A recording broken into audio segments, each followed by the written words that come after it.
Hi, it's Johnny V from SmashBoxxTV. Our Worlds coverage starts this Friday at 9:30 Eastern with the full FPO coverage. Then, a short break, and we're giving you full MPO coverage. That's 2 full rounds per day. And each day that we're live broadcasting, we're going to be giving away over $500 in prizes. And all you need to do to be eligible is click the Super Chat button right beneath the chat.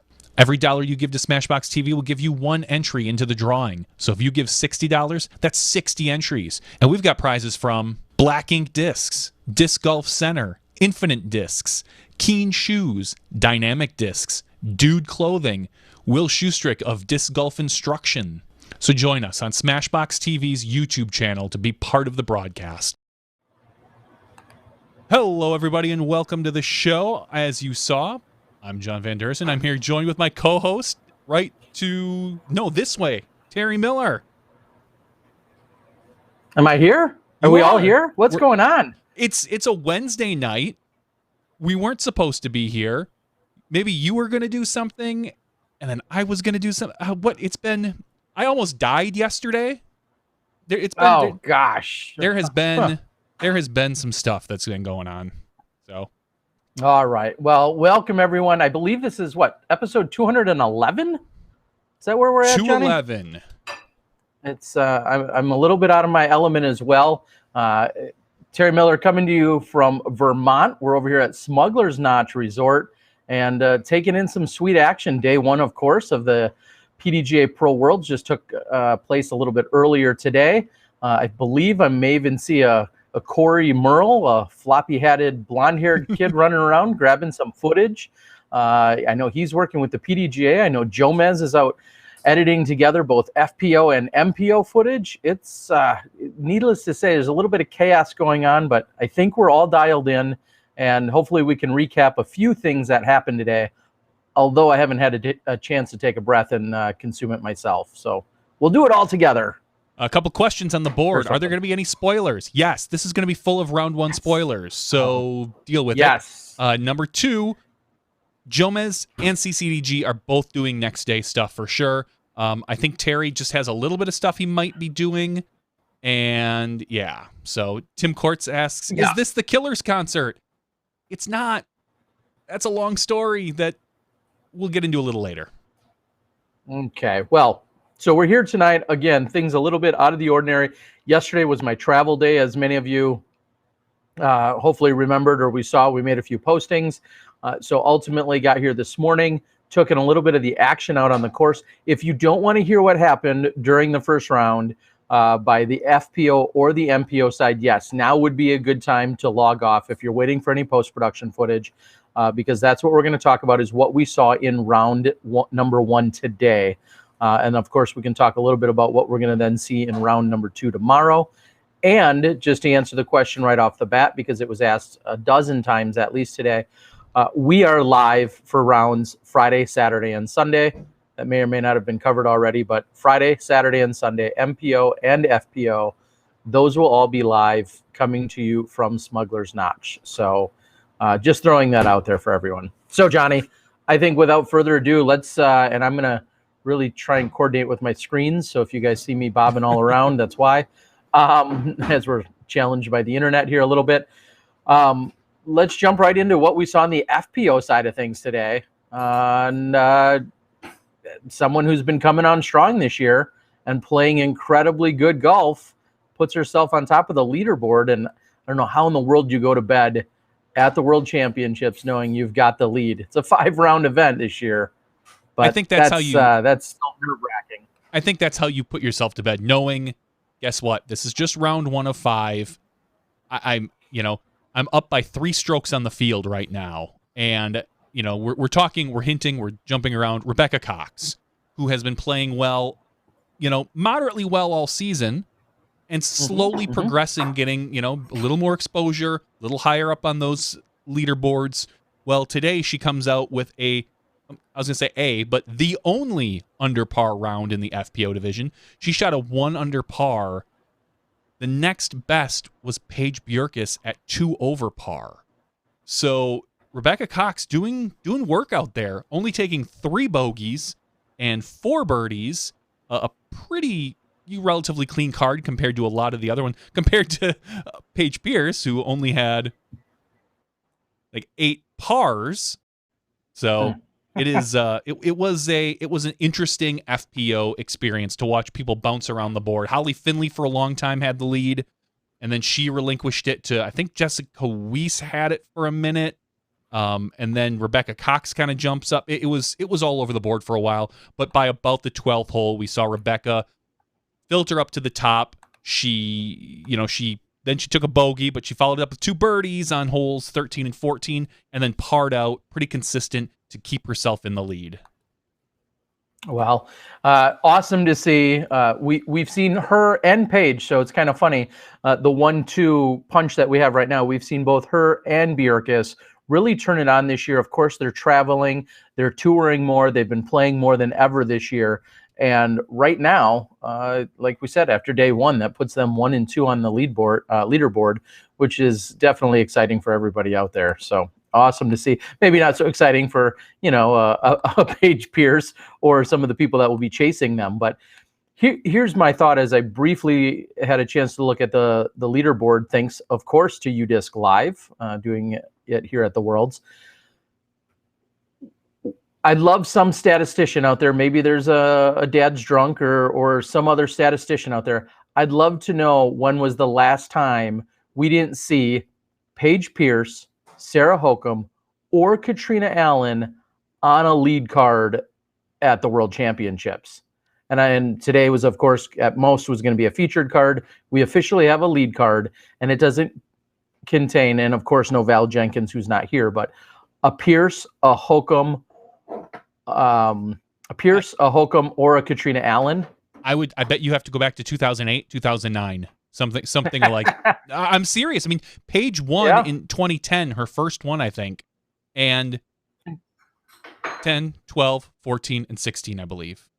No, 11, 13. No, she won 11, odd years. 11, 13, 15, 17. So, but 2010,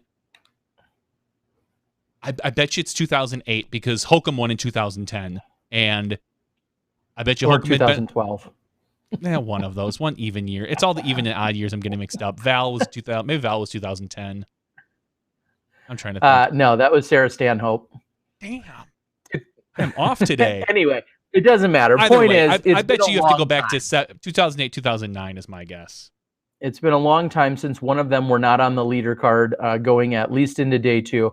Of course, that could change. It may or may not. They did, in fact, play Brewster Ridge today. So just so everyone knows, in case there's any confusion out there, they played Brewster Ridge while we saw the A-Pool competitors all playing over at Fox Run Meadow.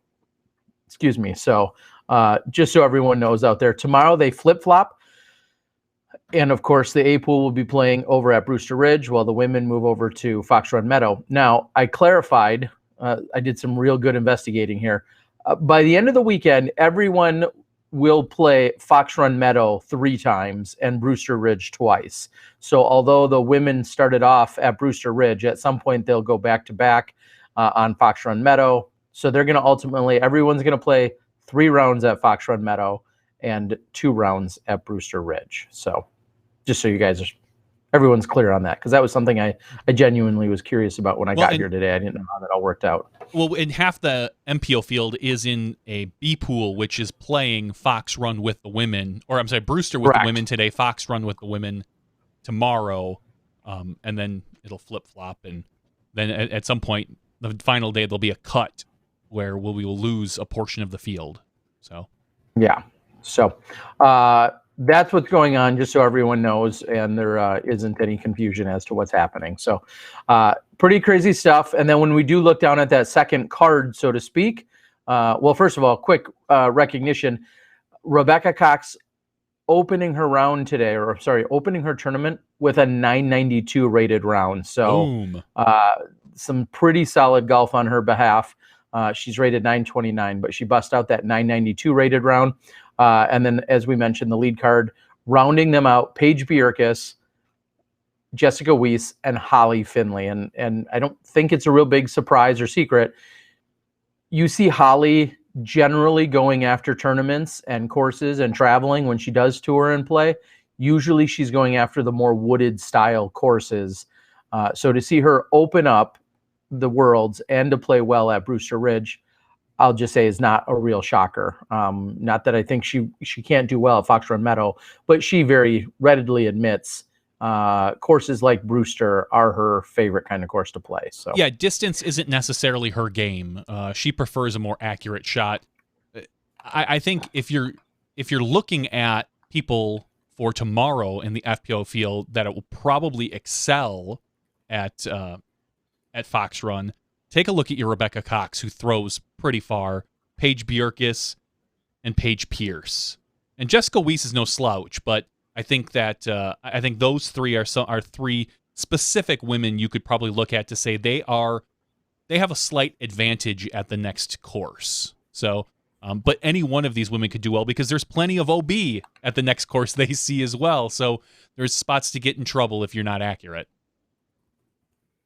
Exactly. And then as I'm looking at the scores, and I want to quickly talk about who we're going to see on the second card, it looks like Paige Pierce, Sarah Hokum, Kristen Tatar, and is it Natalie Holokai? Holokai. Is it her or is it? Sorry, I'm not. No, that should be. Right UDisc should be sorted properly. I did not.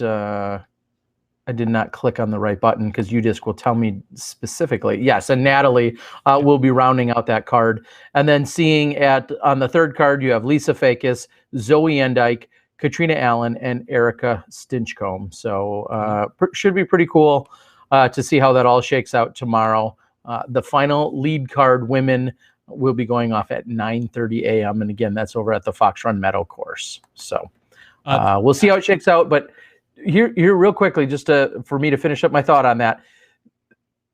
First place, of course, Rebecca with that 3-stroke advantage right now, but Paige in second at +2, and then from +2 down to, we'll say, +6, there's like 13 women or 12 women that are all within 3 or 4 strokes of one another. So it was a very, very compact field that went out and played today. So to see Rebecca 3 ahead of everyone is additionally impressive, but it's still incredibly tight right now.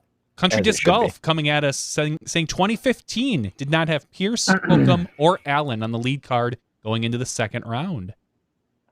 2015 in, was that in Pittsburgh? Interesting. Okay. Well, thanks for the research, Country Disc Golf. That's great.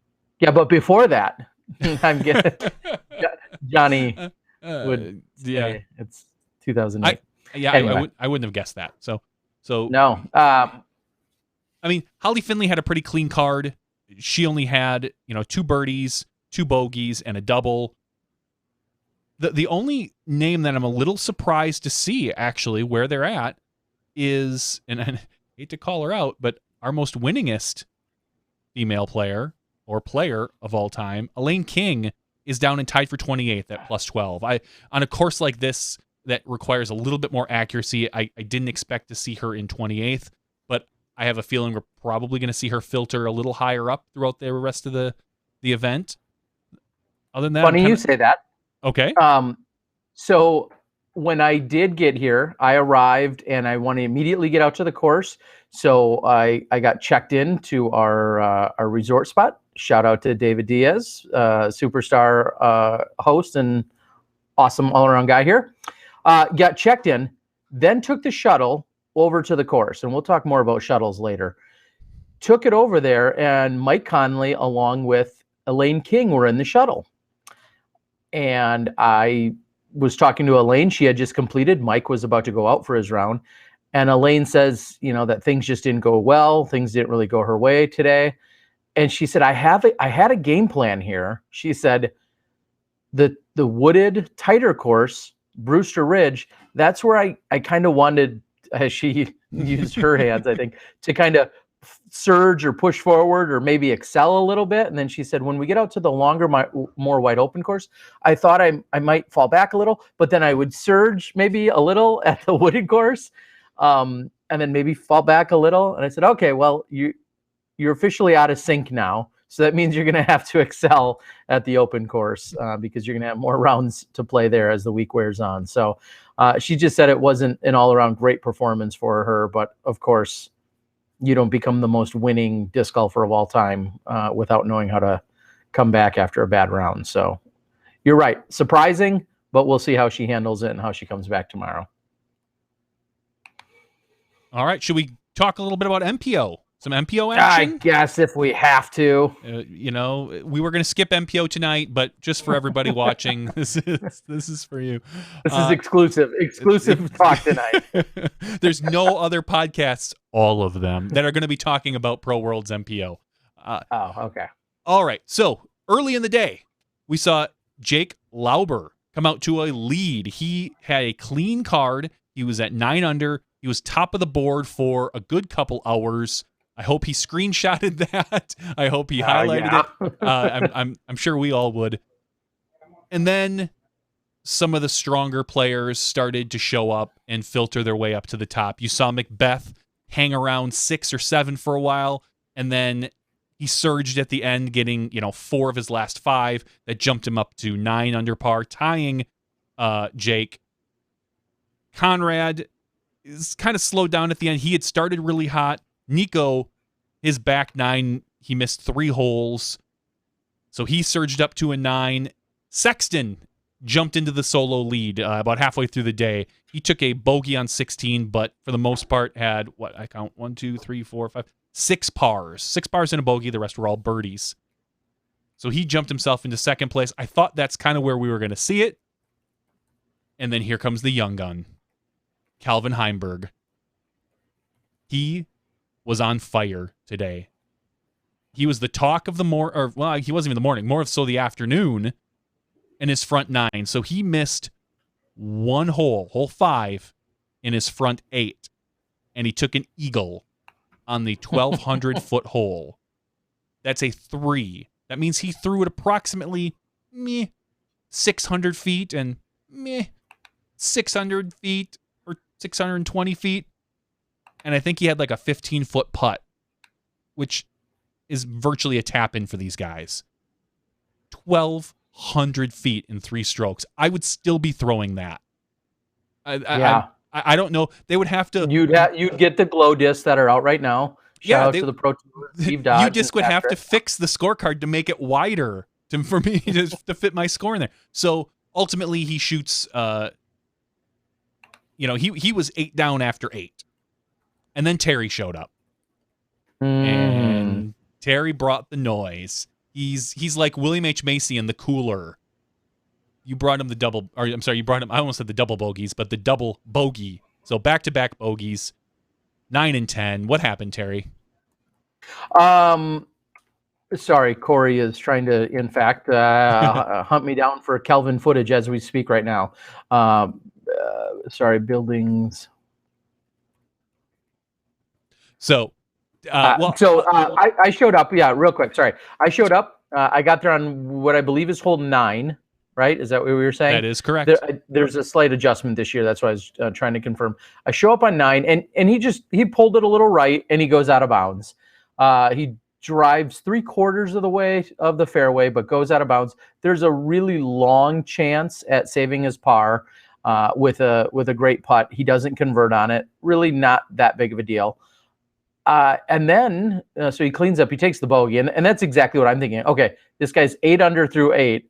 And here I am filming his first hole, and he throws OB, and I'm just like, oh, geez. Oh, go figure. So then I follow him over to the next hole, which it's 295. You just can tell us. It's got to be one of the easier birdies out on the course. And if you did some clicking around, I'm sure it'll tell you that. I would think it would play as one of the easier birdies out there, or at least easier 2s, if anything.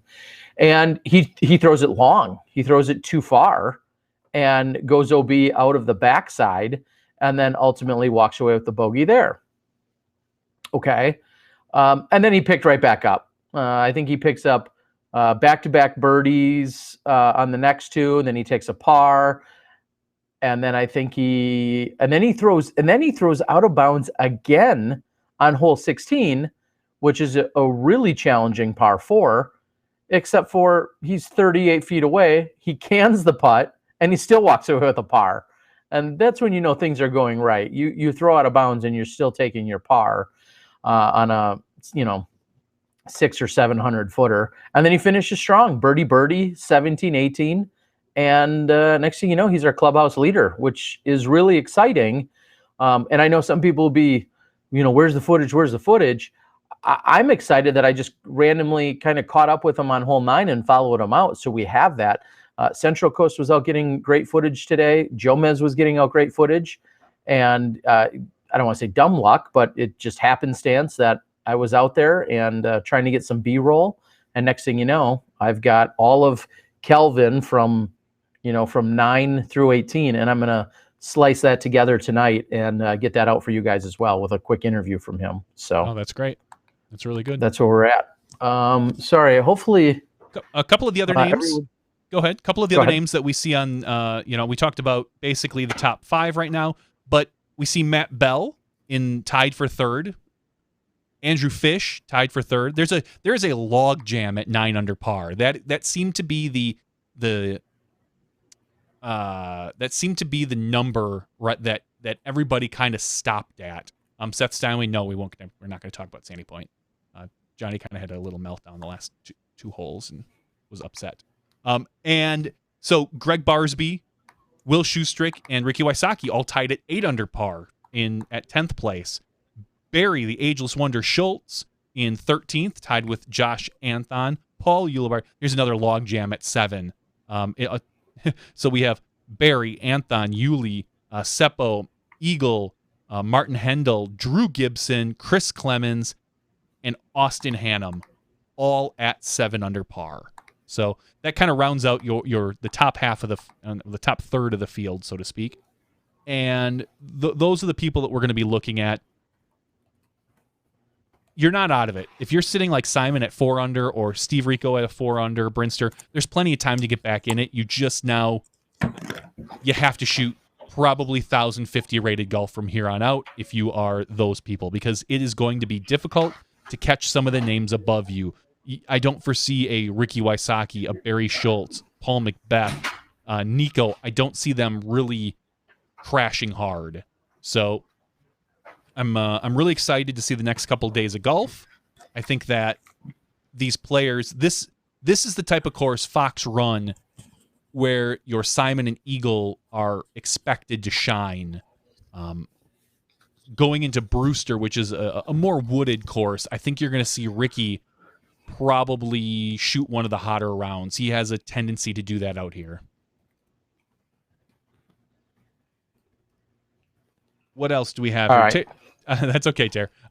Sorry, yeah. Handing off footage. I understand. Your work is never done out there. You are out there at Worlds right now, getting things prepped for the live broadcast, catching some B-roll, working with the PDGA to get footage back and forth. I understand. Your job is never done. All right. So I think you were just quickly recapping who we were seeing in those top few spots. Yep. Now, if we go out to UDisc Live, I believe per PDGA number, that's how we're ultimately able to determine who's going to be on your lead card. Did you talk about who's going to be on the lead card? So let's get this straight. I'm fairly certain that UDisc is accurate as far as PDGA number and sorting. So you don't we shouldn't have to go to the PDGA if you don't need to. UDisc should be tied into that. So you should be able to just look at UDisc and look at what the groups are going to be. So the lead group should be Calvin Heimberg in your first place, Sexton, Nico, and Conrad. That is going to be all at 220. All at the 220 tomorrow. All I kept thinking is, I bet you Ian is really pumped that Nico jumped up there to push Macbeth to that second card because CCDG gets them. Otherwise, it was going to be. I was thinking, because I was looking at it originally, it was going to be Matt Bell, Andrew Fish, Lance Brown, and Greg Barsby, or Nico maybe, depending on where Nico finished. And it's as I was discussing with somebody online today, Macbeth brings the eyeballs. So Ian's pumped. He's going to have Paul Macbeth, Jake Lauber, Matt Bell, and Andrew Fish on the second card. Okay, awesome. And and just so everyone knows, I believe there's, as asked on the board, that is always done by, they've now mandated it for many years that it was up for a little bit of TD discrepancy, or what's the word I'm looking for? TD discretion. TD discretion, not discrepancy, discretion. And it's been mandated that it's per PDGA number. The lower PDGA number is what then ultimately will get the higher card. So with that, that's why you're seeing it on UDisc and everywhere else. You see the tie with Le Castro and Conrad and Macbeth and Jake and Matt and all those guys.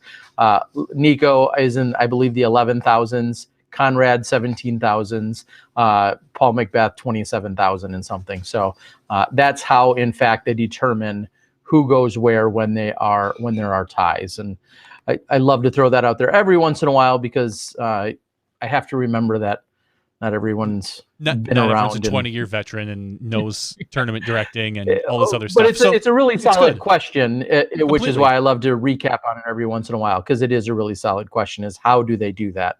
So, all right.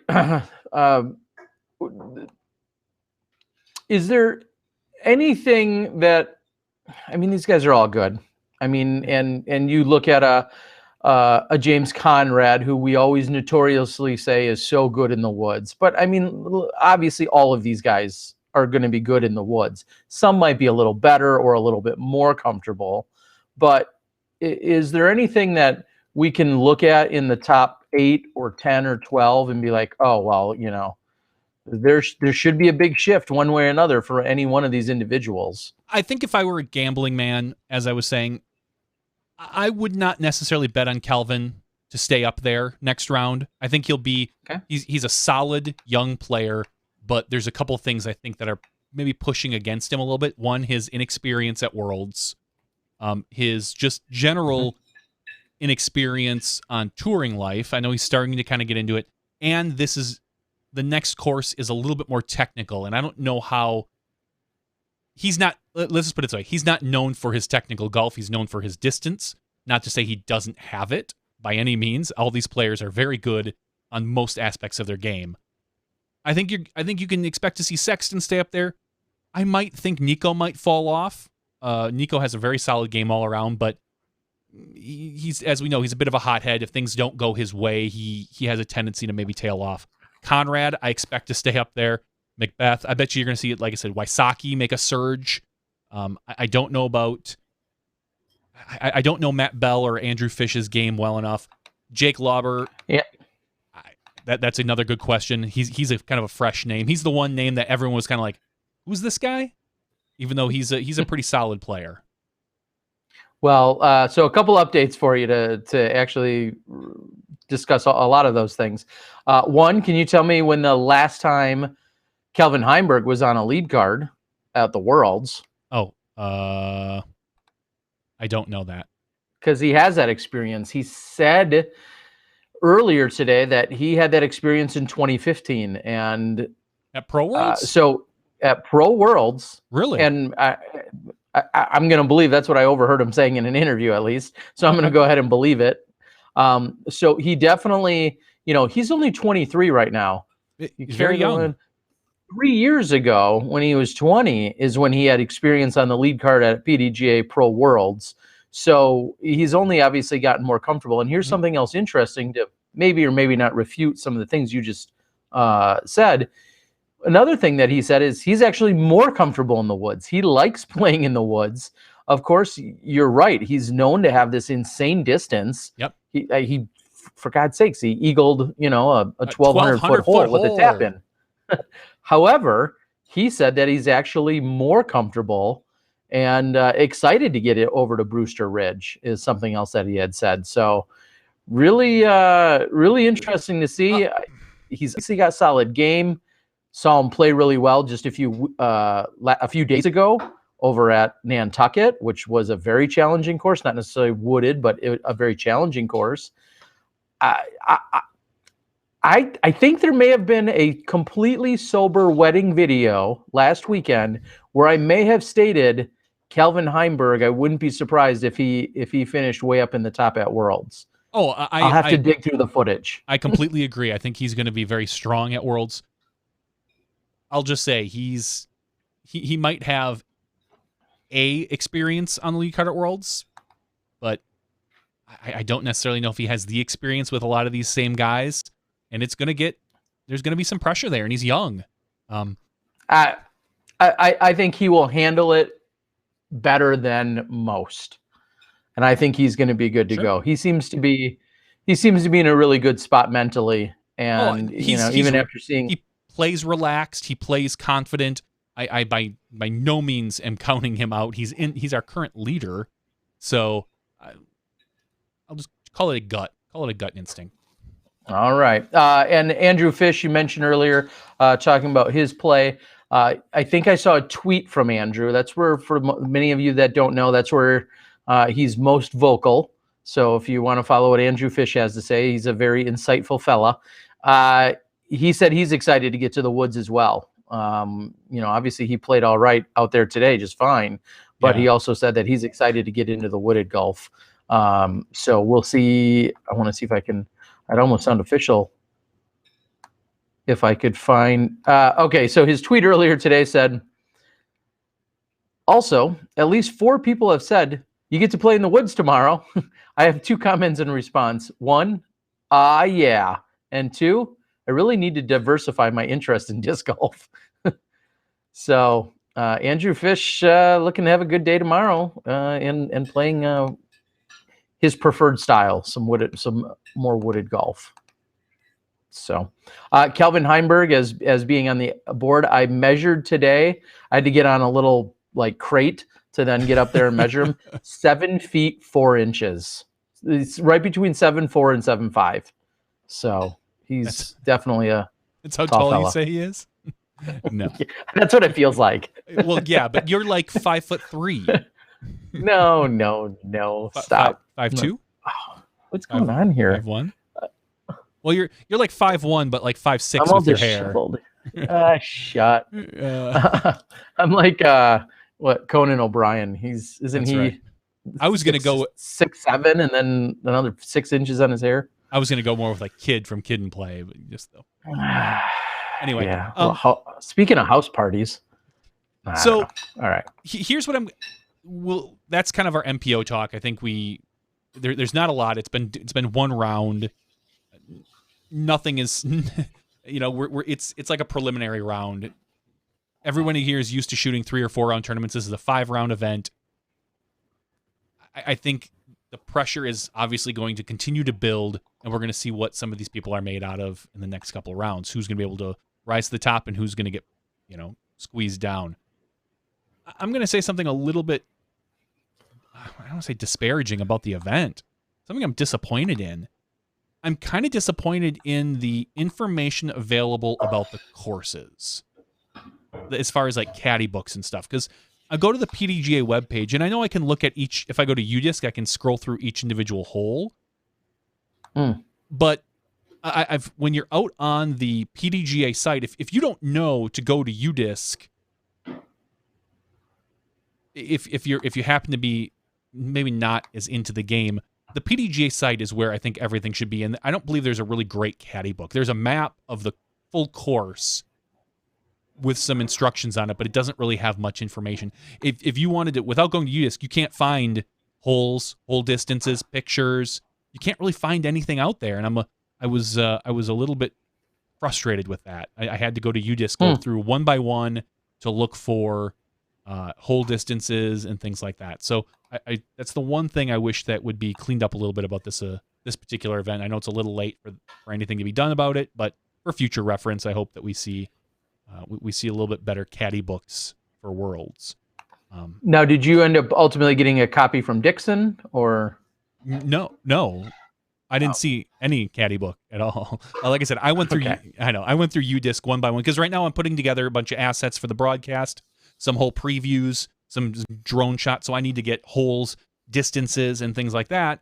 And on top of Corey not naming any of the files that he sent me, just sending me literally drone previews there named some random number, I have to go through and figure out what all the distances are. So I'm going through UDisc hole by hole, being like, is that the right hole? It looks like, yep, that's shaped right in this, and then putting distances. So it's a little bit tough, but ultimately we'll get it. We'll get it done. We always do. Okay. Well, there were a few course changes out here today. I can only speak to what I saw at the Fox Run Meadow course, and namely what jumped out for me. Actually, I didn't really look at anything from holes 1 through 7. Hole 4 actually changed a little bit from what I could see. 3 might have had a slight change to it. 4 had a slight change, but I didn't see the entire thing. No, we're just talking. We're just talking Fox Run right now, correct? Yeah, just Fox Run right now. And again, I did not inspect everything 1 through 8. We'll say because then I showed up on 9 to catch up with Kelvin, but there was a slight change. So they're not playing the water that I guess you would say famously where Michael Johansson, the water hole where Michael Johansson stood on top of the rock last year. Rock, yeah. The giant rock. That hole is not in play. That hole, I guess, I'll say, was never really supposed to be a permanent hole. And to make a long story short, that hole is not in play. They slightly altered the next one, which I believe is 13. And then we see some brand new holes. Absolutely, completely brand new holes. That's what threw me. I was trying to look at holes. I'm like, I don't recognize what hole this is. Yes. So 16, I'm going to do them backwards. 16 and 15 are both brand new holes that we've never seen before. One is carved out of the woods about 315 feet. It plays as a dogleg right. So you go down and it hangs a right and a very narrow fairway. And then hole 16 plays straight down at least 400 or so feet down a tunnel, has a little bit of OB. Then you have to throw onto another set that keeps you in bounds. And then you play to a slightly elevated pin with OB all around that. So 15 and 16 brand new holes that you've never seen before out here at the Fox Run Meadows course. That's great. I'm excited to see some of this stuff. Last weekend when I was in Nantucket, which we'll have to talk about a little later, when I was there, I was talking to Steve Brinster, who was describing a few more of the hole changes and a little bit of the configuration differences that we see out at Brewster Ridge as well. So I'm excited to go check those out tomorrow and see them with my own 2 eyes now that they've been explained to me. So awesome. Yeah, that's where we're at.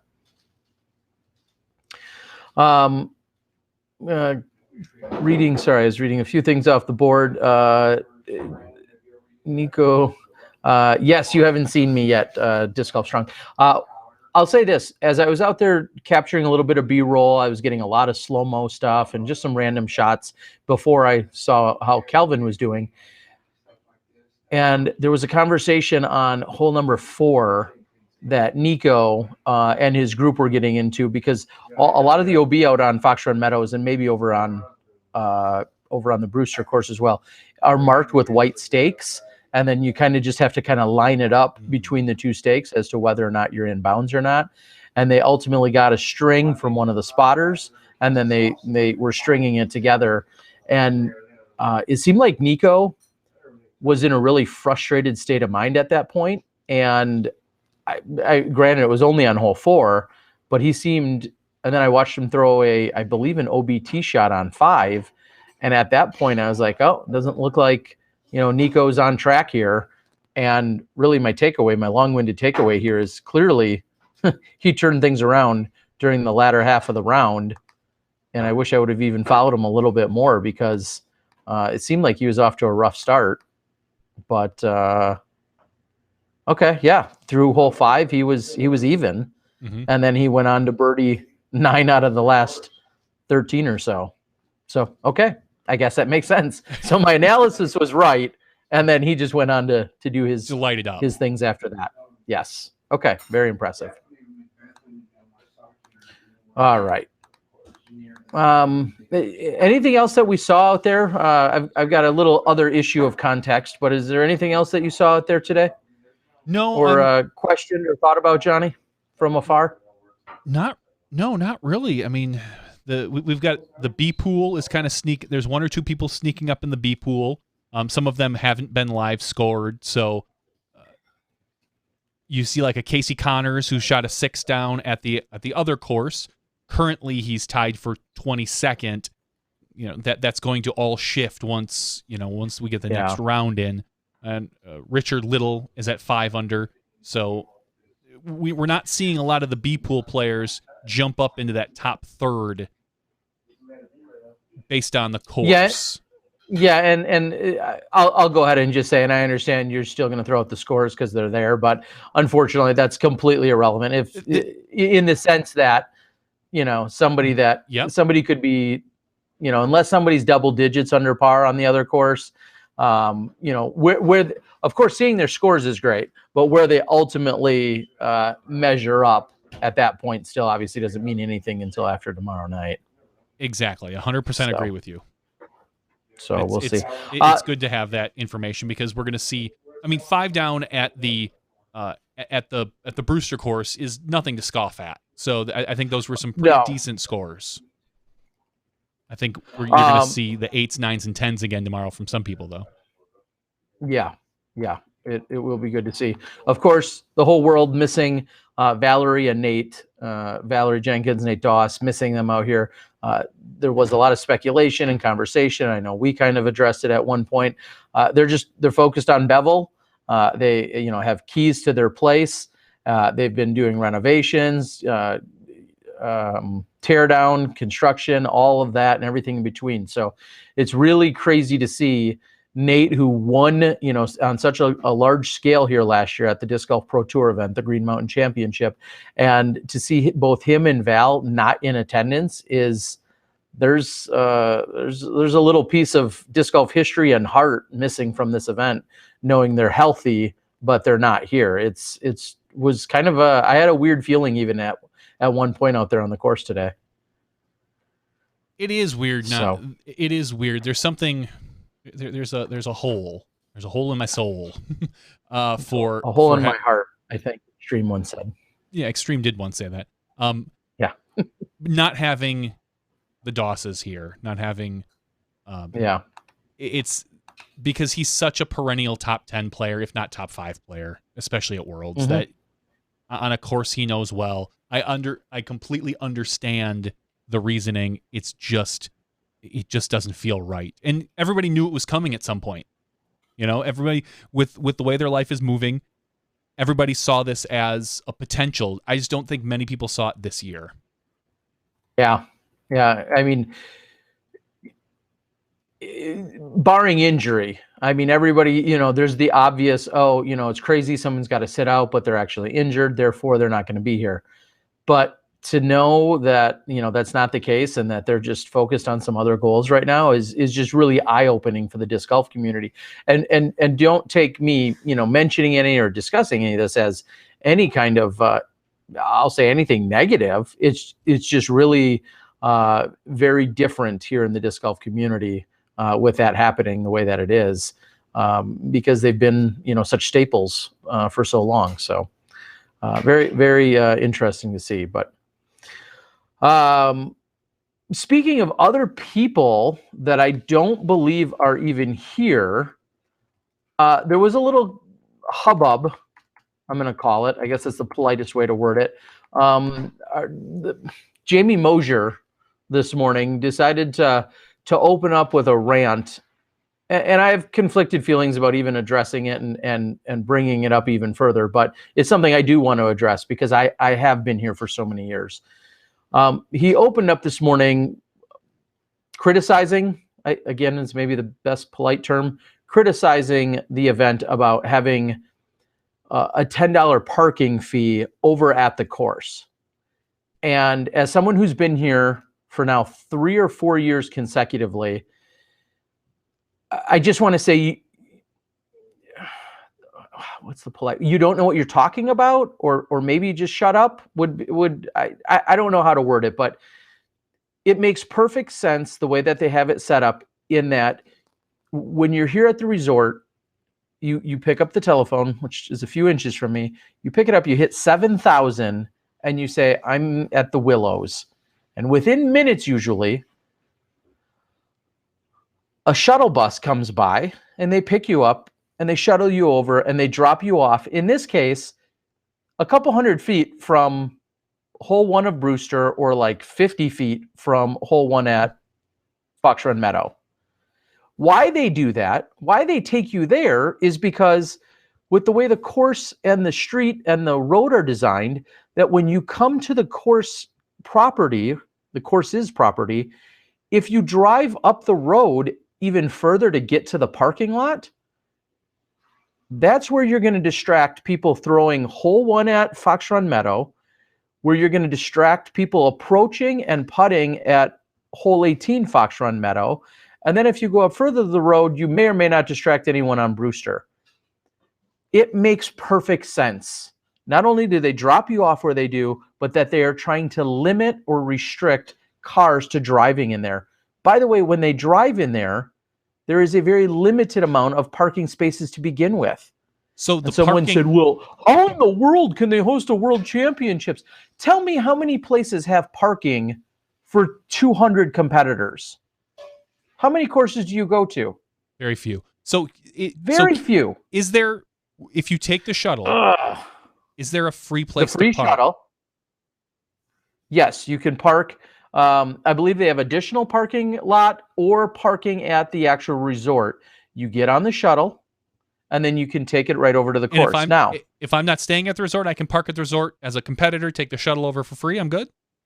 Honestly, I don't know that part. If you're not staying at the resort, I'm not certain where you have to park. Now, to be clear, Ron Converse also brought to the issue, well, I think he said his round's at 7:30 in the morning this morning, and the shuttle doesn't start until 7, or maybe even vice versa. The shuttle starts at 7:30 and his round was at 7, one of the two. That I can understand being a little bit frustrated about. And I'm sure with a little communication or a little organization, that gets worked out. So I can understand that specifically. But to put a slight premium on what is already the pain of driving to the course and disrupting potentially the play, I think makes perfect sense on an already limited parking situation. I think it's so much more about discouraging people to wanting to even park there than it is about the amount that's charged. So it just frustrates me because he being Jamie, you are thousands of miles away and you're only thinking about your point of view. And as someone who's been here, which is why I felt like addressing this, it makes perfect sense. Yeah. And I agree. Addressing this, there's a reason to address it because Jamie Mosier is a vocal person, and there are other people that have complained. It's not an isolated incident. We have heard a few rumblings about it. So getting your point of view and your perspective is a positive. Like Chris Cobb says, it sounds like much ado about nothing, and I think for 99% of the people, it is. It's just it's something to be addressed, and I'm sure. Maybe Jeff Spring will talk about it at some point on the broadcast or on a podcast. There's tons of things going on. So, well, I wanted to address it, and I'm okay with Jamie coming up with occasionally a legitimate, valid concern in the world of disc golf. This isn't one of them. Like, you're not here, and I'm not saying you have to be somewhere to have a complaint, but there's perfectly legitimate logic and reasoning to exactly how they're doing it. He's not at the event? No, I don't even think he's here. And he was just out bashing everyone this morning about it. And again, maybe he's got friends here and maybe they're complaining and he decides just to be their voice for them. Whatever the case is, it makes perfect sense. Here's an analogy. Or maybe a comparable situation. Do you want to know how many dozens or hundreds of times per week that the USDGC has to halt play because of all the driving that goes through that course? And I'm not picking on the USDGC. I'm just using that as a very clear example. Whenever you have traffic coming to and from a course, and you're talking about disrupting the play, the tee, the pin, the drives, the approaches, whatever, people standing down, creating then other backups on the course, all because then someone stopped and then they start and then the car goes and then they don't know if they should go and then there's confusion. Then somebody accidentally honks on a horn. The very first thing the competitor is going to do is turn around and say, why are all these cars here? Why is there so much driving going on anyway? Well, this is a way to curtail that. So anyway, I'm going to move on. I just wanted to address it because it was very vocal this morning. I fully support whatever reasoning and logic and fee. I fully support it. They do a lot of amazing things for the disc golf community here, and they are the disc golf community here at Smugs. If you can't afford, if you're that bent and you can't afford the $60, it's probably better you stayed home anyway, because you're really complaining about something you shouldn't be. You don't even know what you're talking about. Yeah, I'm triggered. Anyway, move on. All right, let's move along. This is a happy time. It's the PDGA Worlds. It's so happy. We're getting ready for broadcasting. We've got all sorts of fun stuff, new commercials, new. It's really interesting from my perspective, being able to put together a show kind of on my own, modeling it after the way the Pro Tour works, but changing it slightly. And we're getting excited. We've got our commentators; those were announced. We're gonna have Hannah Macbeth do FPO, and we've for sure locked in. I think his name is Roger McCall. Robert McCall from Dynamic Disc. Roger McNichol, and some guy who has apparently nice hair. So Robert McCall and Hannah Macbeth will be our co-commentators, respectively, for each division. So I'm excited for that. Hannah's going to be a fresh face, a new voice that we haven't heard. So let's greet her as warmly and positively as we can. Well, it's going to be awesome because Hannah has so graciously been one of our many, many moderators throughout the years. And so when she's got the band hammer and it'll be at her fingertips and she sees stuff coming in, and maybe she should just totally ignore and stay off of YouTube, because that usually helps with your concentration level during the broadcast. But it will be exciting to have her on this side of it. Normally she's, like I said, doing some moderating, but now she's going to be actively participating in what's going on the course and with the scores and everything else. It should be a lot of fun, actually. So I do need to reach out to her. Her and I are going to have a quick chat about some specifics. And yeah, super excited to have her. And of course, as you just mentioned, super excited to have Robert McCall. He's always great to be with and so professional and does such a great job. So I'm looking forward to that very much as well. Yeah, Robert's a consummate professional. So yes, good to have him. Sounds like someone's doing dishes there. Hey, Chad's getting in it. Chad's getting at it with the dishes. I think he made himself a little spaghetti action tonight. So pretty lively group we have going on over here at the Willows. Yeah, lots of good stuff. All right. What else? Is there anything else from Worlds that you have? Have we kind of covered most things for day one? I don't know if we're going to do this. I don't think we're going to do this nightly. We might pick up. I could see us doing it again Saturday night, although I don't know for sure what's going on in your schedule. If I have time, I'll jump on. There's a few things I want to do after rounds. We'll leave that for a little surprise for some of our Smashies and stuff later on. But Smashies is not. It's not going to be a Smashie exclusive, but no, we'll get. People will be pleasantly surprised. Okay. 2 full rounds. Is live from like 8:30 a.m. to about 6:30 p.m. your time, 5:30 p.m. or something like that. I don't know when the men finished up today. So that's a good question, but let's take a quick.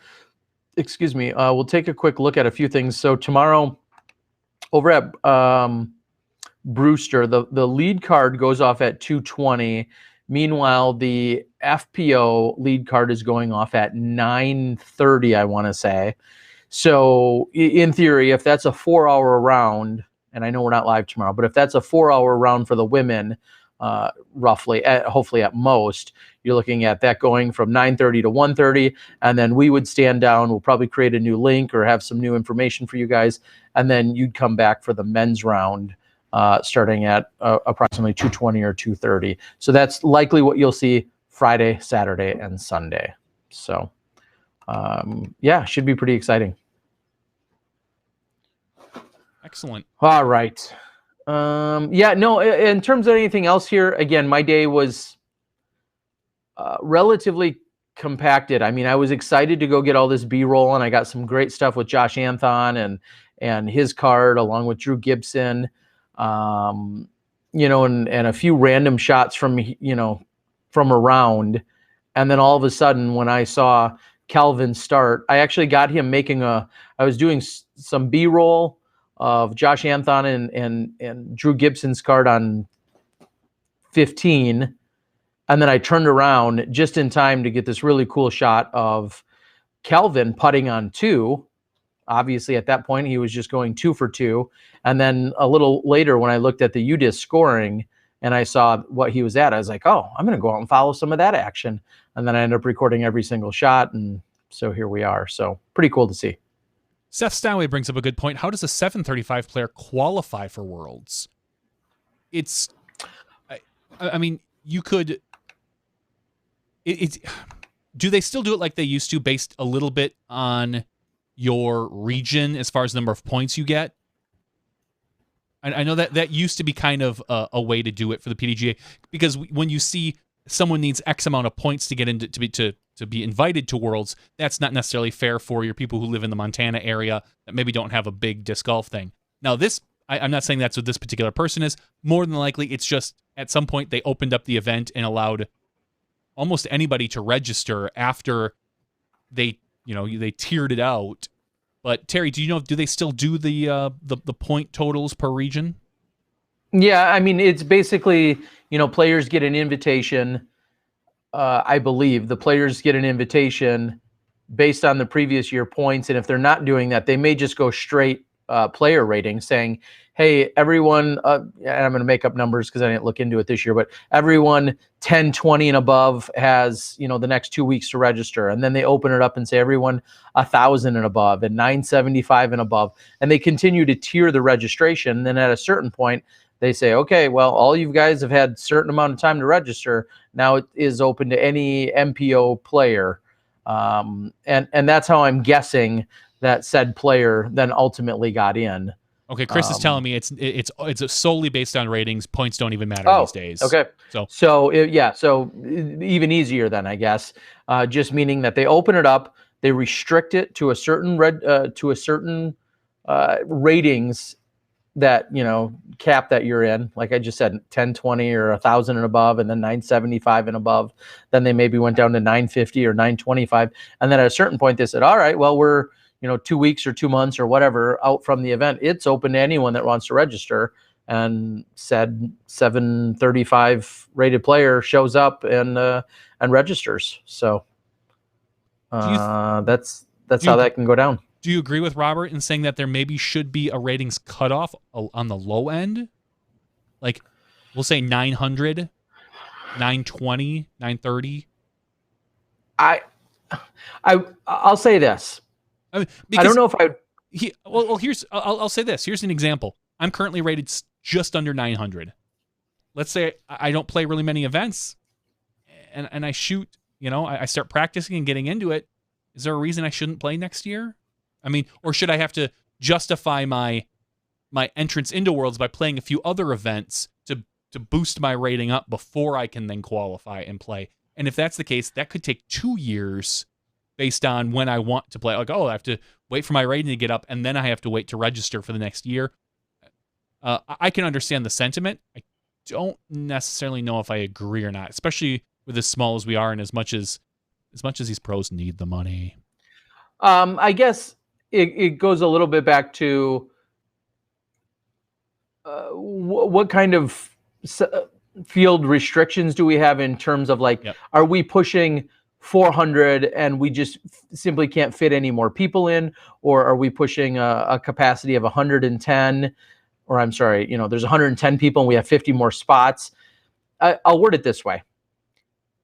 I wouldn't necessarily propose that we have a minimum ratings to enter, but I also wouldn't argue against it. So if somebody said to me, oh yeah, next year they're saying 900 is the cutoff, no one sub 900 can compete, I'd be like, okay, I'm good with that.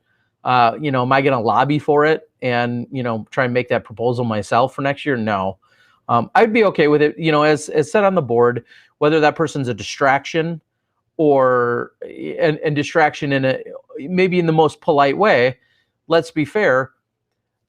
Kelvin Heimberg, Nico Castro, Ricky Wysocki, and Kevin Jones have all thrown their drives. A 700 rated player could potentially take 3, 4, 5, 7 drives to get to where some of those guys land, depending on how many trees they're hitting and or how far they throw. So is that that's not necessarily, maybe we'll say, fair for the other players. I mean, we're fortunate here that we have a B pool, which is, I mean, A and B pool were probably mostly sorted by rating, and for the most part. So putting him in the B pool is appropriate, so he's not holding up the players that have a much higher potential to win in cash. But I could totally understand, like you say, if there's a limit to field size, then I think you do at some point, say, hey, guess what? We're not going to allow this due to X restrictions. I wouldn't have a problem with it.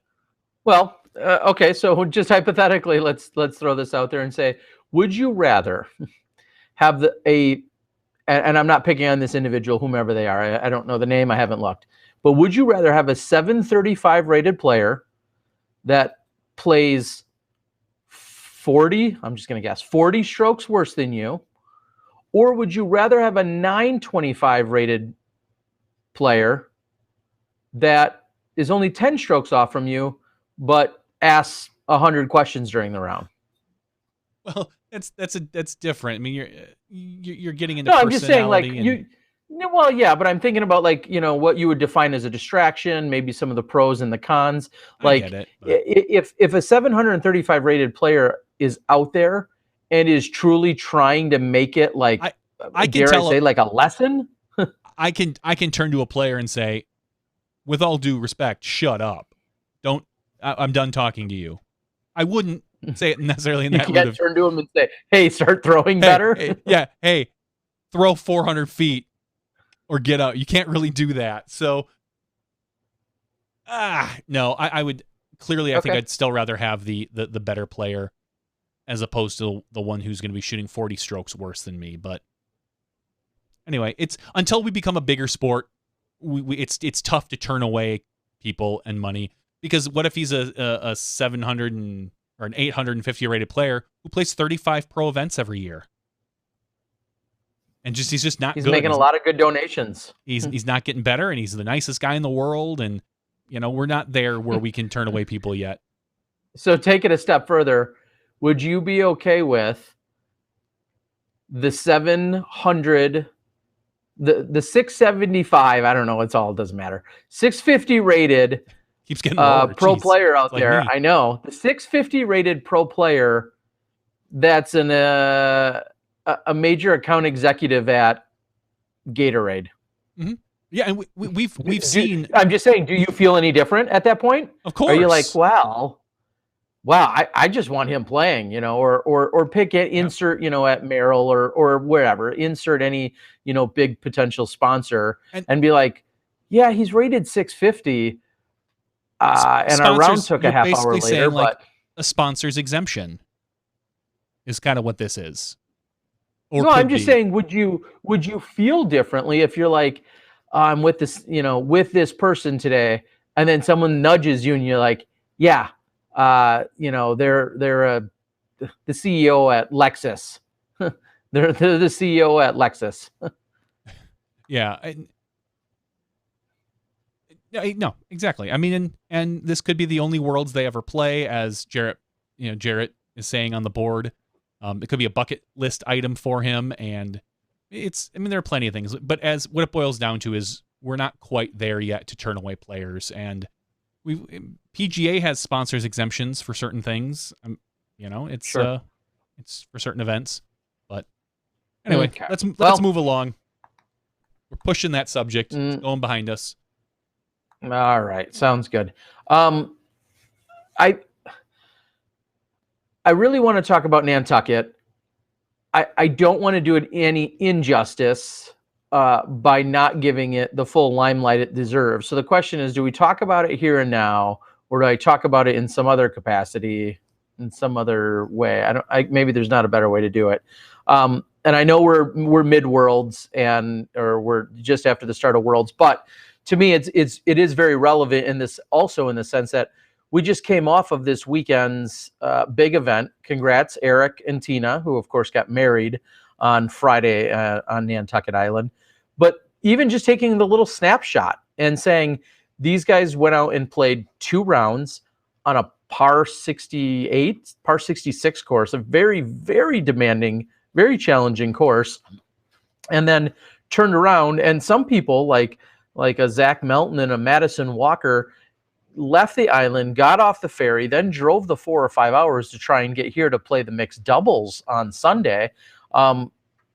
Nantucket's a whirlwind and one of the best weekends of all time. And this year it just happened to fall as Worlds was getting started. It was crazy. So real quickly, I'll go ahead and then just run down some details. Of course, you're going to see the skins match from Thursday night. You're going to see the Raz round from after the tournament, and you're going to see rounds 1 and 2 all take place. I want to thank AJ Risley, who picked up a camera for the first time in a couple of years and helped out. And I want to thank Matt Graham over at Kids Disc Golf, who both graciously were willing to work with me in a last moment situation to make it all happen. So real quickly, I want to run down some Nantucket items. Of course, thank you to Todd and Louisa for making it all possible. The entire disc golf community and world thanks them for not only the beautiful place that they've built and the course that Todd worked so hard to make happen, but then just to have this weekend that's truly like no other weekend of the entire year. It's just incredible. So thank you to those two, along with Cassie and Barry, who and Mark, the assistant TD, just incredible. So I'm going to start on the FPO side of things real quickly. Paige Pierce, your winner. She had to hold off Paige Bjerkes, which, battle of the pages. Sarah Holcomb right there in the mix, and then Erica Stinchcomb finishing in 4th with a very impressive weekend for herself, shooting a pair of 71s. Madison and Zoe take Madison ties for 4th. Zoe ties Erica Johnson for 6th. And then the bride, the newlywed, Tina Stenitis, ties with Missy Gannon for 8th place. And on the men's side, I'll quickly run down. Super solid performance. He came in 2nd last year. So he was the bridesmaid last year, you would say. This year, Zach Melton taking it down. Dustin Keegan in 2nd. And then, playing golf and playing good golf. We don't see him on the course as much these days, but Avery Jenkins following up his 61 with a 55. So he shot 1,009 and then a 1052 rated round. And props to Avery Jenkins, who's not playing as much as he used to, finishes in a pretty solid 3rd place. And 4th place, Johnny, you want to guess? 4th place, I'm going to go with Jordan Castro. I don't know. I'll give you a hint. He's leading Worlds today. Oh, that's a tough one. Yeah, Calvin Heimberg.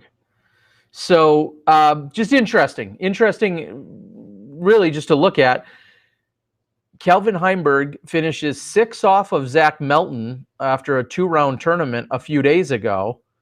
Calvin Heimberg, I'm going to say probably had less alcohol, probably no alcohol. Not saying Zach had any at the wedding either, but Zach pulls off the win. Calvin takes 4th at that event. And then our very own beautifully combed hair, Robert McCall, with a very solid day, finishes in a tie for 5th, along with Paul Ulibarri and Eric Oakley. So if anybody wants to second guess or question how good McCall is, oh yeah, top 5. Do you think he can with talk to himself Yulee and about Oakley. sponsorship? Like, I really deserve better sponsorship. I should really be another level up. That's not a bad idea. So solid performances for those guys. Rounding them out, then Steve Brinster in 8th, along with Chris Clemens. James Conrad, who just won the MVP Open, finishes in 10th. Jeremy Coling and Austin Turner also finish in a tie for 10th. Turner, who won the event last year, comes back, finishes 10th this year. So not quite as much excitement as for him as there was last year. But just an amazing weekend. Skins, wedding, 2 rounds of golf, Raz round. You're going to see the footage. We're going to get commentary. We're going to get it all put together as soon as all the madness around here quiets down. But I just can't say it enough. Thank you, Nantucket Disc Golf. Thank you, Todd. Thank you, Louisa. The entire disc golf world. Just can't say enough about how special and how amazing and awesome the Nantucket Disc Golf weekend is. I'm glad you got to go. You were missed up at Northwoods. Thank you. Yeah, it was kind of a last second ordeal, and Todd reached out to me, and I really wanted to go out there and do a bang up job. And I'm sorry I missed out in Wisconsin. Sorry I missed out at the Northwoods. I missed so many good friends and people in the course and good times up there. But yeah, there's work and there's play, and right now it's all about the work and the grind. I hear you played. I played. You want to talk about that? You played. You played a lot. I did. I played a lot. All right. Well, then give us the abridged version of how many times you threw. I don't even know. Okay, it was a lot. It was a lot. My first round was rated like 919, 920, something like that. I came off the course. I shot an 8 over par. It's a tougher course.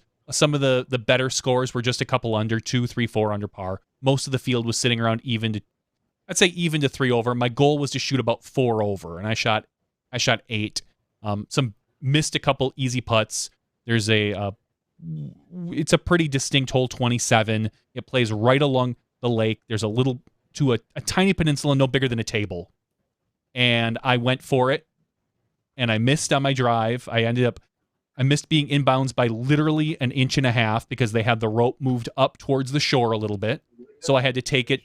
You throw from a dock. So I walked out about 50 feet out on a dock, and I threw at the basket, hit the basket, or not the basket itself, but hit the pole, and then slid out of bounds because the out of bounds is about 8 inches from the pole. Maybe it's more like 16 inches from the pole. It's just over a foot. And so I had to drop in double circle 5. That was kind of how my round went. Second round, I was shooting okay golf, nothing great. We play shorter course where you want to probably shoot. My goal was to shoot about even. I was at like 5 or 5 over maybe. I was missing some putts and some lines. And my last 2 holes, I kind of had a little meltdown. It's a very tight. It's hole 14 for those who know Northwoods. Very tight, long turnover shot. Very sharp. A forehand is the preferred shot, which I don't have. My second to last hole. I threw it. It was a bad shot. I kicked way far right. Like, you're talking in jail, to the point where you can try to even throw out. And if I'm lucky, I had to throw backwards and out to get to the fairway. I was not having any of it. I just started throwing forehand rollers through the woods to try to get out, and I think I took a 6 because I walked up, I looked, I said, screw it, and I threw a forehand roller. I got about 12 feet. Threw a forehand roller, got about 12 feet. Threw a forehand roller through the path, past the basket because I didn't hit anything, about 45 feet because it was about a 200-foot roller, and somehow that one that you do want to hit something doesn't. Took a 6, and then my final hole, which is a par 4, I think I took a 6 on because I was very frustrated, and I got caught up in the left, and then so I ended up kind of tanking my last round. I was ready to be done by that point. There was a couple other frustrations I was having, but ultimately I was kind of happy with the way I putted, and most of my drives I was having a problem throwing a hyzer. Everything I threw hyzer was coming those out. are tough. Yeah, everything I was throwing hyzer was coming out late. It was like my timing was off. I had some of the most beautiful comet shots I've ever thrown on that course I had this past weekend. Perfectly straight on a line, 280 feet. Those weren't a problem. It was timing for hyzer shots, and that will kill you out on that course. It's almost like it's one of the courses where you'd almost rather be off 6 feet than 6 inches. And I was off 6 inches a lot. So that's what happens. Shot very poorly the second round, kind of added up my scorecard, handed it to somebody. I think I added it up. Said goodbye to everybody, shook hands. It was a fun round, a fun group. I got to play with Chad, our cameraman, and I just kind of walked off and we left. We had a long 5+ hour drive ahead of me. So ultimately, it's a great weekend. It rained a little bit. I was very happy to be there. It's one of those experiences that it doesn't matter how I shoot. I'm just up there for the fun. Well, someone asked why is OB that close to the pole? It just is. The hole 27 has it's a very unique hole, and it's a very difficult hole. Yeah, well, so pretty awesome stuff, and of course, like I said, I'm very sad that I had to miss out on the action, and I don't know truly if it's going to happen again even next year. That's one of my favorite places in the world to play. Check them out, sandypt.com. Mike and Michelle Cousins up in the Northwoods of Wisconsin. Just an epic place and a great place to be. I think there might be a conflict even next year that will likely prevent me from going there, but sounds good. Shout out to Ben Kroll for taking it down in the Open Division. I believe him and Matt Coyne went into a playoff, so shout out to Ben. All I know was in the Pro Masters division, our good friend Steve Held won in an epic, not playoff, but an epic round against another good friend of ours, Johnny Rumble. The rest of the divisions I had no idea about. That's how much I kind of cared. I wanted to get out of there. And nice shooting by the gentleman that helped maintain the house and take care of all the business over there, Matt the Stat Parker. Lauren Braxma, your Open women's leader, congrats to her. Pete Hoover in the Grandmasters, congrats. Michael Wright from Milwaukee area takes down Advanced. And our own smashy Luke Hainwall out there, I think he just posted and said something about having 20-some birdies, but he shoots 4 under on the weekend. 24 birdies with 4 under, yeah. All right. Well, he finished in 4th for the weekend. So, Luke, good to see a solid showing up there for you. All right. So that's Northwoods. Talk about serious conflict. Like I said, you have the Northwoods of Wisconsin, you have Nantucket, and no matter what, we got good stuff going on. But all around awesome weekend, and thanks to everyone's patience and understanding out there who's been following along. So. I don't have too much else here, Johnny, on the night right now. Real quick before you go any further, let me just say I do have one of the 2 items on my list to get done in the 40 hours I was home was to get caught up on all of our Patreon giveaways, and I think I mailed out. They weren't all just Patreon. Some people just bought some stuff recently, but I think I shipped out like 12 or 14 packages yesterday. So, and at least 6 or 7 of those were SmashBox Patreon subscribers and winners. So thank you for your patience. If you won something from us in the last 2 months and hadn't gotten it, I bet you it shows up by tomorrow. That's fantastic. So, thank you. Let's do a little bit of after show. We got a couple stories to do after show stuff. We got a Patreon giveaway. Okay. Yeah, why don't you close out the show, Mr. Miller? All righty. Well, thank you guys for joining us. I want to thank David here, who's our host for the weekend at the beautiful Smugglers Notch Resort. Super excited that we had round 1 in the books today. Look for a Kelvin Heimberg back 9 shot-by-shot action that I'll put together as soon as the podcast is over. So look for that. Thank you guys for supporting us via Patreon and for supporting the Disc Golf Guy via Patreon. We'll continue to bring you as much content as possible. So for Johnny V in Milwaukee, Terry Miller over in Vermont, thank you guys so much. This has been podcast number 211. Stick around for the after show where we'll have some giveaways and some more sweet Pro Worlds action coming at you. We'll see you then when you step inside the Smash Box. Hi, it's Johnny V from SmashBoxxTV. Our Worlds coverage starts this Friday at 9:30 Eastern with the full FPO coverage. Then, a short break, and we're giving you full MPO coverage. That's 2 full rounds per day.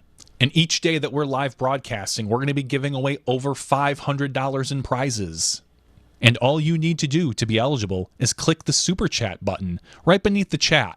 Every dollar you give to SmashBoxxTV will give you 1 entry into the drawing. So if you give $60, that's 60 entries. And we've got prizes from Black Ink Discs, Disc Golf Center, Infinite Discs, Keen Shoes, Dynamic Discs, Dude Clothing, Will Shoestrick of Disc Golf Instruction.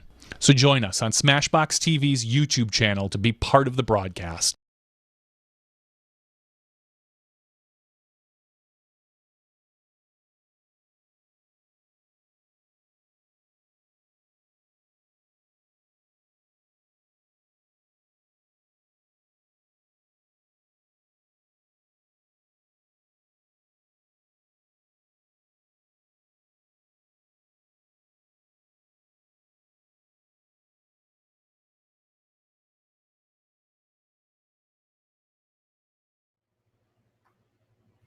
Hello, everyone, and welcome back to the SmashBoxxTV podcast 211 after show.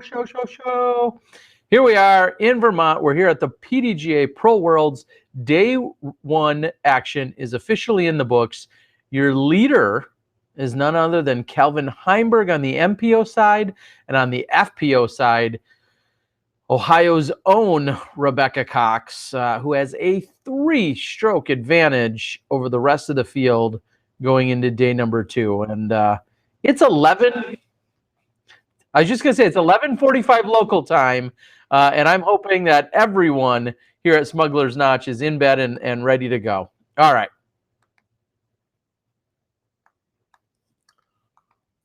What? Or the thousands that are watching right now. I don't think you can completely disregard all of our beautiful live viewers. All right. And Johnny, if somebody wanted to get the podcast even sooner, they could watch it here, of course. But what else do they need to do, and how can they do it?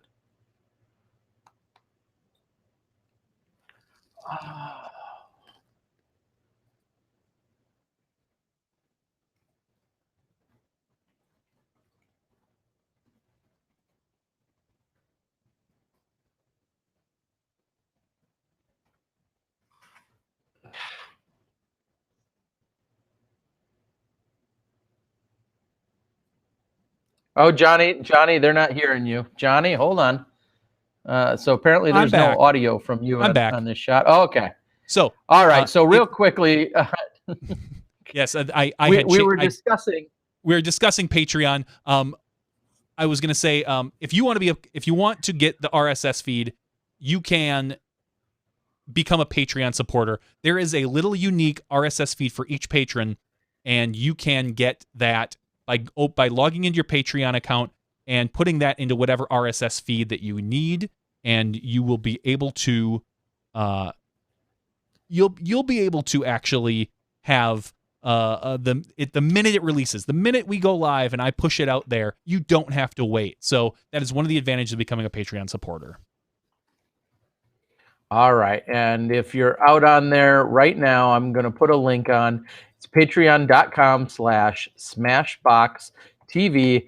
And like Johnny V just was indicating, if you don't want to sit around and wait for the podcast to hit your favorite podcast app and you become a Patreon at any level, you have immediate access to both the regular show and the after show.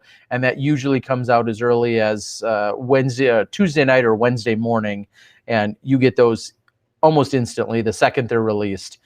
So you're not waiting until later in the week to hear our podcast. And of course, you can always, go old school and go rewind and listen in on YouTube. You're always welcome to do that as well. Podcast or Patreon supporter or otherwise. So I've got 2 quick stories. All right. All right. Let's hear them. Wait, do you want to fix your audio again? Turn it back off, maybe? For your stories. I can turn yours off. So yesterday I almost died. Okay. we were walking. We were walking between. I went to my son's soccer practice to pick up my daughter and my son, so my wife could do something. The family, the four of us, were walking from the soccer fields over to the parking lot. You need to walk through this small wooded path down at Grant Park on the south side, right? Literally, like 200 feet from 3 baskets that I believe did you have some help putting those in? Yep. Yep. And we're walking, and suddenly I hear a giant, and it's calm. It's something, a giant snap, and I look up, and right in front of us, a huge, giant tree branch just comes crashing down right in front of my entire family. It was no further than 40 to 50 feet in front of us. We were the last ones off the field. The rest of the team had gone off about 3 to 4 minutes before us. And I was sitting there, I was like, holy crap, as I watched it just drop. And I was like, oh. I walked up thinking like, oh, that looks like a kind of big branch. And I get up to kick it, thinking it might be dead and broken off. It was a solid tree branch. It would have probably taken out the entire family. So I was looking at that thinking like, holy crap. So today I called Milwaukee Parks Department and said, hey, FYI guys, Grant Park, yeah, you got a tree that's falling apart, and it almost killed me. So it was an interesting, I couldn't get it out of my brain last night when I was trying to sleep, thinking like, what do I do? So I looked up the Parks Department's number and called them. Second story. Is it? Go ahead. Is the Parks Department number 257 Park? It might be. I'm not sure. They had the phone number itself on the Parks Department. It didn't have like the code, so the alphanumeric translation. So I thought anyway. that was kind of crazy. And then, so today was the big plan was to go see the reason we were going to go see the Killers concert tonight. My wife won tickets from a radio station. How fitting! How fitting, since you almost got killed last night. I know. Well, it's even more fitting when I almost got killed yesterday. And it turns out that my wife messed up the date. She put it in the calendar. She put it for today. When I was sitting at work, I told someone, I'm going to go see the Killers concert. And she goes, oh, that's awesome. They were great last night. They're playing again. And I looked at her, and I swear to God, I was like, oh, God. Like, no, of course, like one of the world's biggest bands isn't playing Milwaukee 2 nights in a row. Like, we're not Chicago. We're not LA. And so I quick look online. I'm like, oh, crap. My wife messed up. No big deal. We won the tickets. She was a little upset. So then I thought, hey, you know what? We got a babysitter. I'm going to take my wife out to a really nice dinner. So I looked up some nice place to go eat.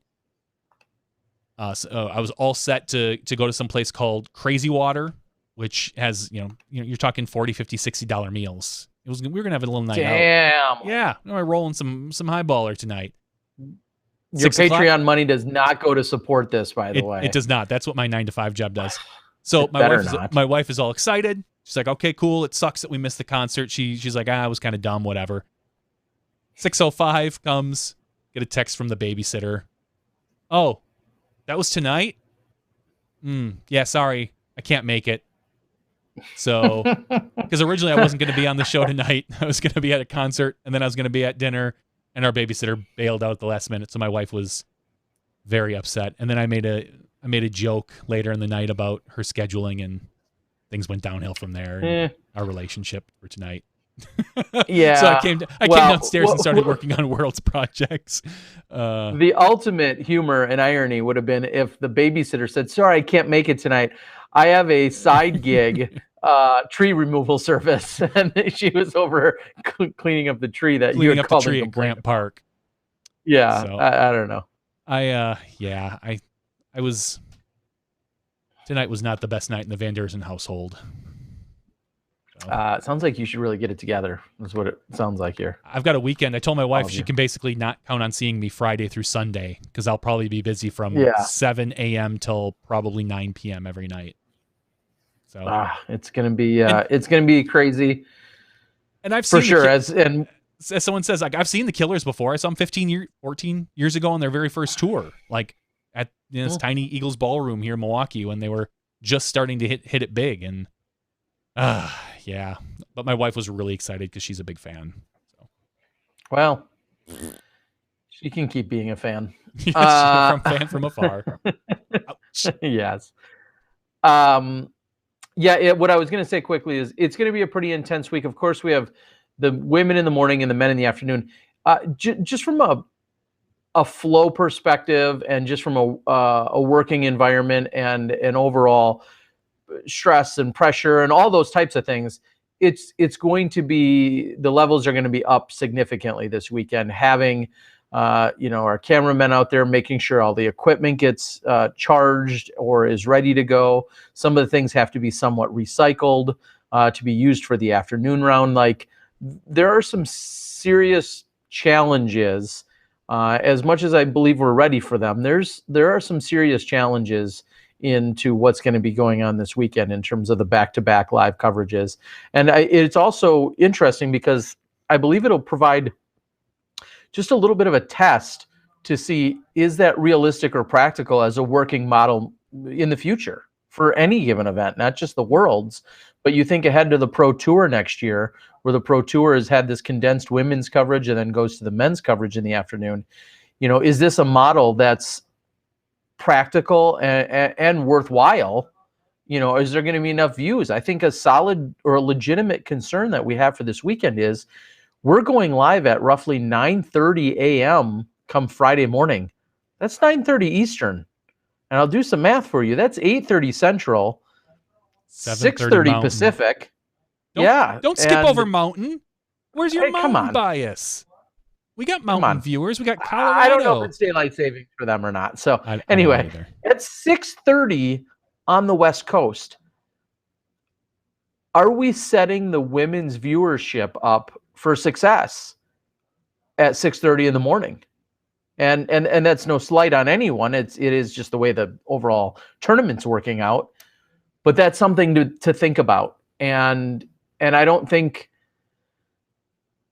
those numbers are necessarily a solid indicator, or maybe they are. What if we have 2,000 people watching at 6:30 a.m.? I mean, that would be awesome, obviously. So it's just some things to think about. It's also going to be interesting to see this weekend. It's also going to be interesting to see the difference between Friday morning and Saturday morning. That too, because you're going to see a lot more people at work versus at tournaments. It's Worlds, so yeah, it's good. Yeah, there's some things to be watched here. There certainly is. Well, and if you can't watch us, don't watch. Make sure you check out UDisc Live. Matt and Josh are on it, along with the on-site coordinators. I believe Daniel's out here. I know Steve Gans was talking about it a little bit earlier today. And I know that Jeff LaGrassa was doing something other than trading craft beer. He was doing something today, so I'm guessing it was scoring related, which is pretty cool to see. Of course, I saw a number of our PDGA representatives. Dalton was out here. I saw Sean Sinclair. I saw Bill Newman, Steve Hill, of course. So I saw those people. I'm sure there are more, but those are the ones I physically saw. And Joe Chargaloff, our PDGA executive director. I also saw him briefly today as well. So plenty of representation here at Smugs. All right. You got anything else here, Johnny? I know this is kind of a short after show, and I know this whole tonight was a little bit late and impromptu almost, but you got anything else here tonight? Not much. Like I know I played the little commercial, the World's promo that I put together, just kind of explaining. I want to thank, I'm sure we're going to do it a ton during the broadcast, but I want to thank the companies that I was able to reach out to and that reached out to me for giving us some things to raffle away, basically some prizes to be won for the Super Chat. We're going to do something very similar to what the Pro Tour does. And for every $1 that you're going to donate during the broadcast, you will get an entry. And we've got some really, really awesome prizes. We've got like a couple $100 gift certificates. Dude Clothing gave us 3 packages of sets of clothing, so to speak, like a shorts bag and a shirt, or the tech pants and a polo, and like some really awesome prizes. And we've got a couple other gift certificates and some discs.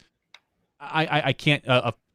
Terry actually, out of his own kind of personal stash, there is doing a set of Keen shoes each day, and this is each day. This isn't just like, oh hey, we're going to give away at the end of the day. Each day we have over $500 in prizes. So I want to say thanks to everybody out there that reached out and has given us some things so that we can pass the pass the love and the prizes along to you.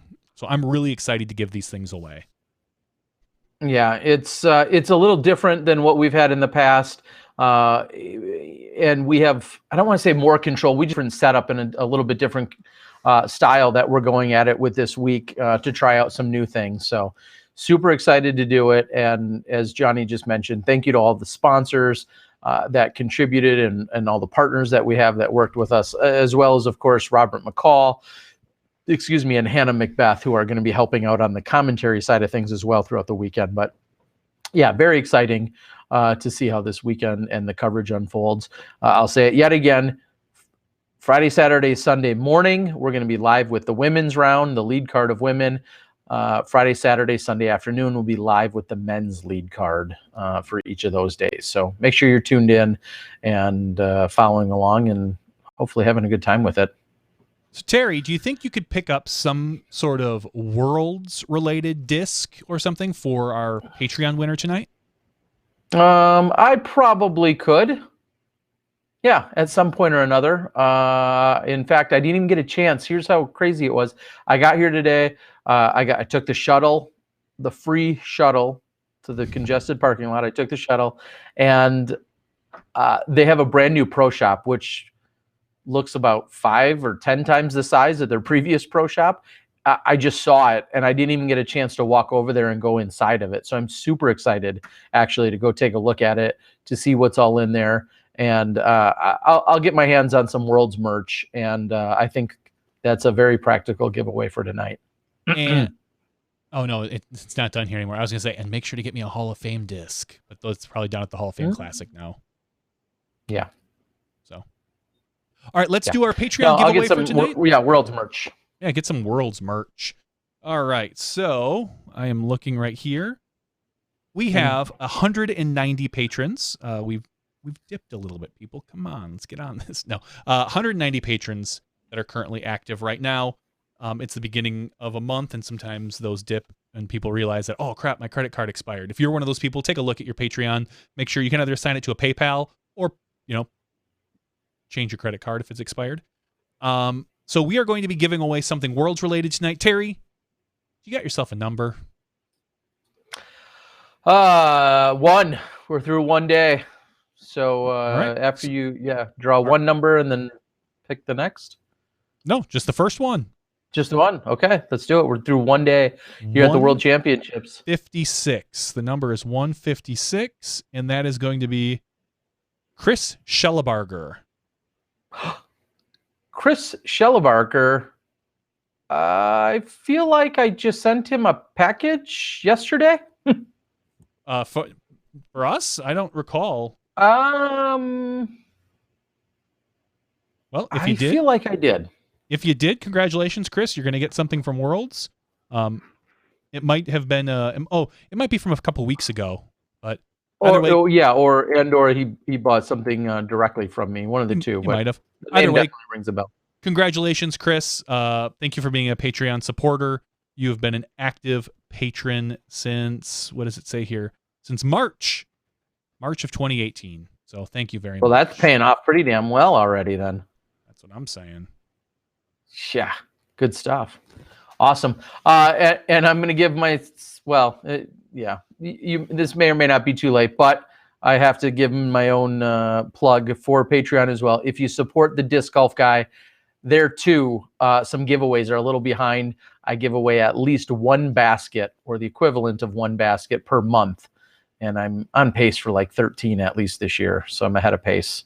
But if you support me once a month, I draw for a basket to win a free portable basket. So do that at any level and you'll be eligible there as well. Chris won 2 weeks ago. Oh. So okay. He's having a hot month. Okay then.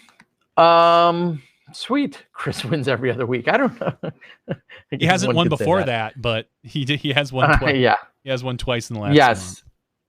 And some have said that yes, no Climo tonight. Sorry, we honestly weren't sure 9 minutes before we were live that we were going to be live. So the idea of lining up Ken Climo on the opening night of Worlds, there was just a little bit much going on there. But at some point, we will definitely have Ken Climo. Jeremy Stewart, I know you said you were, I believe, said you were bringing your daughter home from the NICU.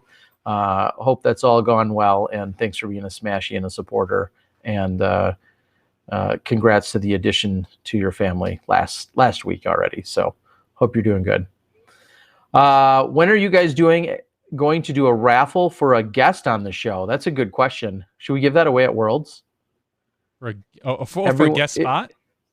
Yeah, guest spot.